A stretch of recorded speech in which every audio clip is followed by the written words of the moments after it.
He held up another piece. He didn't have it. And they go, fucking Martinez. You know what, Martinez? We're not even coming back to you because you don't have anything. Martinez doesn't have anything, and they're writing his name down in the book.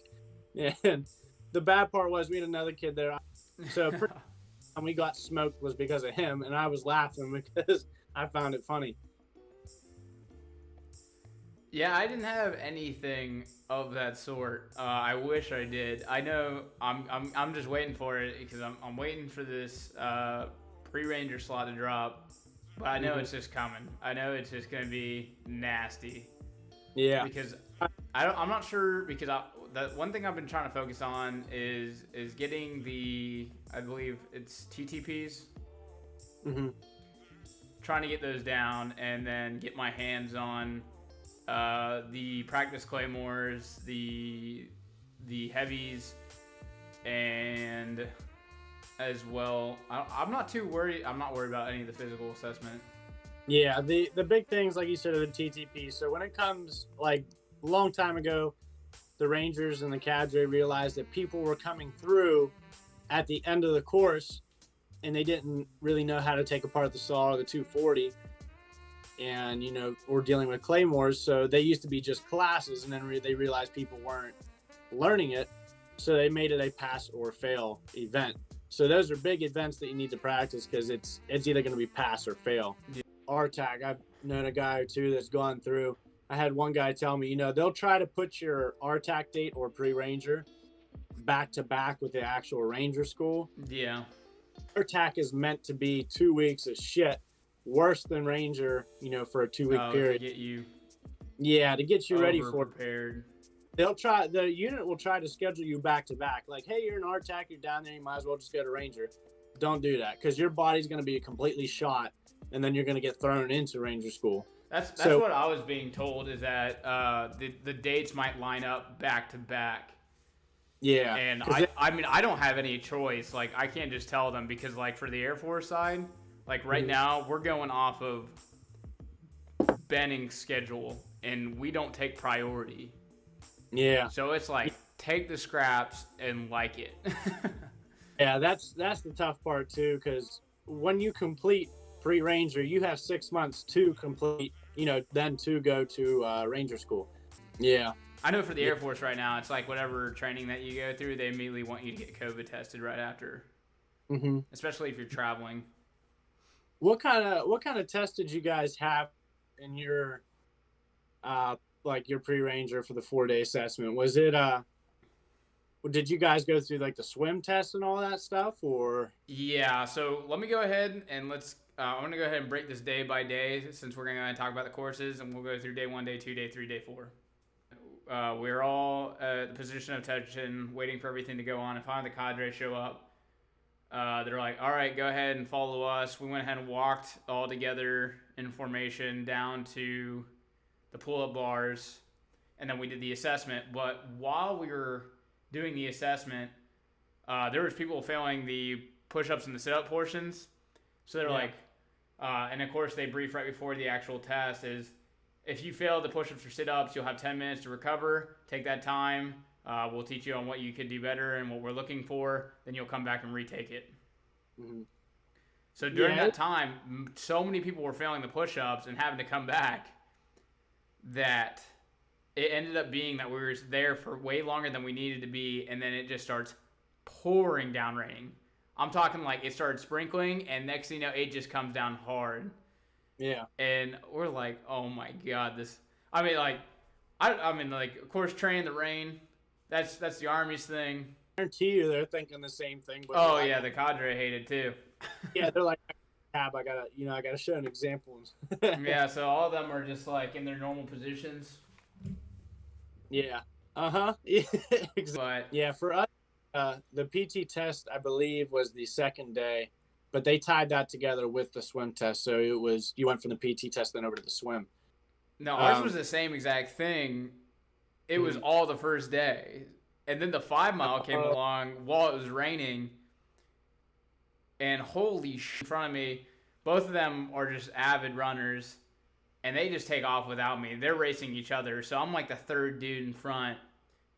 And for like the rest of the time, for about, I don't know, half an hour, or not half an hour, probably about 20 minutes. I was just in the dark by myself running. I was like, this shit sucks.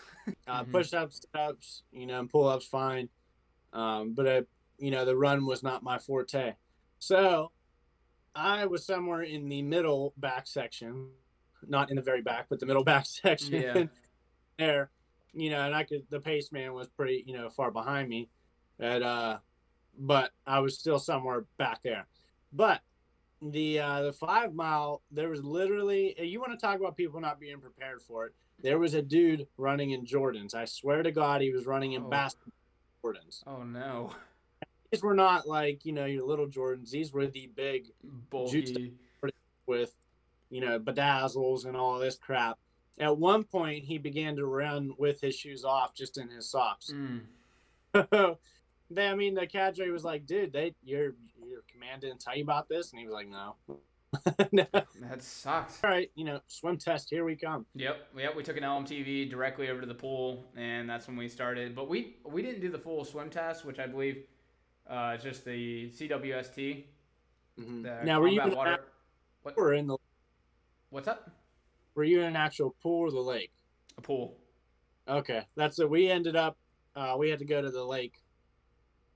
Yeah, we got gators down here, man. Yeah. I know. I ain't going in the water with the gators. But we had the. That's a good point. It's probably why you had a pool, because all we got is catfish. So. Yeah. But, they said, hey, we're going to the lake, and they really screwed with us, because they said, hey guys, make this smart. You got your winter boots. You don't want to waste all your good boots, right? Now put on your winter boots and let's go do the swim test. Our dumb butts aren't thinking that insulation is probably going to make these boots really heavy when you fall in the water. Yeah. So, they had the dive team out there, and, we get up there to the lake and we're doing the whole swim test. We jumped off the pier. The funny part is when they blindfold you and they push you off and you say Ranger, make sure you say that part really fast, because you need to take a breath before you hit that water. Because as soon as I hit the water after saying Ranger, obviously I had no breath. So I just began to sink. And those winter boots made it worse. And I really began to sink. And I was like, oh shit, I better start, they go, hey, who can't swim? And once guys from our unit raised his hand, he could not swim. So, as we're getting done with that portion and standing up there getting smoked, jogging in place, our buddy, we're looking at him, dude, and he hits the water and sinks. He ain't coming back up. Dive team gets him. They bring him back up. He runs on. He lost his rifle. He comes to my buddy, to Eisler, and he goes, dude, can I use your rifle? And he goes, yeah, dude. And he gives him the rifle. He goes back up, jumps in the water, obviously sinks again. And he comes back up. He tries it again, sinks again. And I'm like, oh, my God. And I turned to my buddy. I said, I don't think he's going to make it. No, he might not come back out of this water. Yeah. Well, the cadre went up to my buddy who didn't have a rifle, and they go, where the hell's your rifle at? And they go, my buddy took it. And he goes, well, he didn't give it back. He said, no, it's at the bottom of the lake. So they go, well, here's 2 rocks. And then they gave him rocks. And so, he's dancing with rocks and all that. And our buddy came running back up, and he goes back to Eisler again. Now, he is so screwed up in his head from drowning 4 times. Yeah. Dude, can I borrow your rifle? And he goes, you already took it. It's at the bottom of the lake. So finally, somehow, some way, he didn't quit. He made it, which was awesome. Damn, I'm surprised they gave him that many tries. Yeah, with the rubber duck rifle, man, those things just sink. And he just... Did the dive team had to go get those weapons back? They had to keep pulling them out of the lake? Yeah, they tried. So, the cadre doesn't mind sending to the Army that they need new rubber ducks, because half the equipment sucks. Yeah. But, so my buddy's dancing with rocks. He didn't have a rifle and all that crap. But then he had to, swim across the lake, and they smoked us when we were in the water and everything like that. But swimming in those winter boots, man, that part ain't fun. Yeah, mine was in the pool, and I forgot how difficult it was to swim with boots on, because when you're swimming, you need to stay leveled above the water to stay afloat. But yeah, the back half is going underneath, and then you have to kick way harder, and then with your OCPs, you're just like a parachute, just kind of like pushing through the water. It's just there's no movement. You think you're swimming so hard, but you're not. You're not going anywhere. Yeah,